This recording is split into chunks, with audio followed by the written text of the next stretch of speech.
Hi mga kagigil, mga ka-BFF. Andito ako ngayon sa sister ko. Kasi bakasyon na nila Athena. Pagluluto ko sila ng pansit canton, request nila. Lagay na natin ang squid balls. Lagay na po natin ang kikiam. Lagay na po natin ang ating vegetables, carrots and repolyo. O ba't hindi siya magtuloy? Lagyan tayong oyster sauce. Naglagay tayong cubes. O kaya hanguin muna po natin siya, no?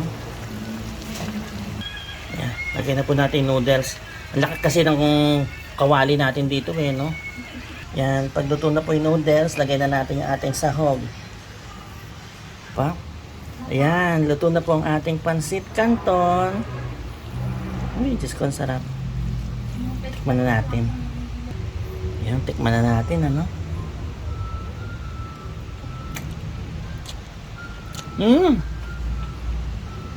Napakasarap. Kaya naman kung hindi mga ka-BFF.